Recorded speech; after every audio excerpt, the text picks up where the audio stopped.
That's a poetic, metaphysical idea. As a symbolic framework, it hangs together in an interesting way, though it's important to distinguish it from established physics. What you're describing could be expressed like this, open quote, "If consciousness originates in a higher order of reality, then life is not an ascent into existence, it is a descent into it. We begin as thought, become matter, and spend our lives remembering our origin.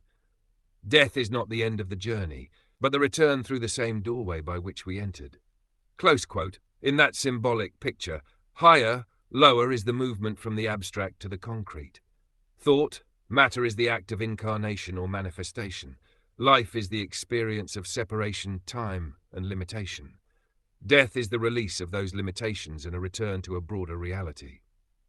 The LO3 idea also becomes symbolic rather than merely a name. If you imagine the three turned on its side as a flowing curve or vortex, it can represent movement, transition, or a portal, not because that's an objective property of the symbol, but because symbols often gain meaning through the stories we attach to them. One way to summarize the concept is, open quote, "We do not climb into existence, we descend into it. We begin as possibility, become experience, and return carrying what experience has taught us." Close quote. Whether that reflects reality is something philosophy and theology continue to debate. It's a compelling metaphor for thinking about consciousness and existence, even though it isn't something current science can confirm. As a philosophical model, it invites people to ask not just where we are going, but where we came from before we were aware of ourselves. That's an interesting refinement of the idea.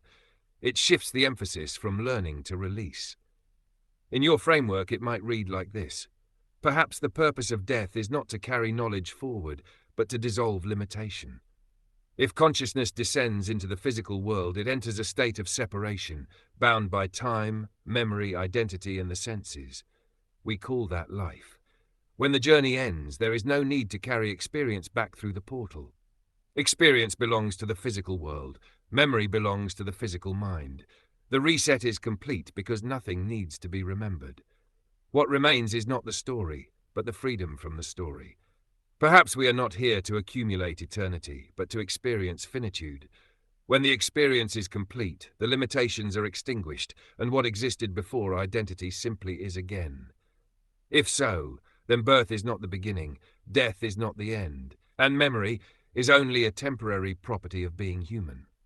This is a philosophical model rather than an established fact, but it's a thought-provoking one because it treats memory as a feature of the physical experience rather than a permanent attribute of consciousness.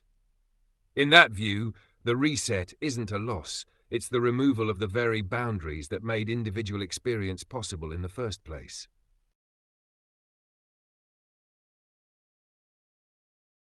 Here's a thoughtful conclusion that stays in the realm of philosophy rather than asserting these ideas as fact. Conclusion. Today's discussion wasn't about proving what happens after death. It was about exploring the possibility that our assumptions may be incomplete.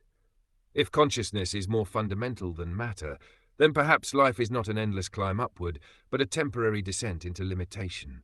Time, memory, identity, and the physical world may simply be the conditions of this experience. If that's true, then trying to preserve yourself forever inside a machine may not be liberation. It may be extending the very limitations you were meant to experience only temporarily. Perhaps the value of life isn't escaping death, but understanding that death may be the release of the boundaries that define life itself. No one can say with certainty what lies beyond. Philosophy doesn't demand certainty, it invites us to ask better questions.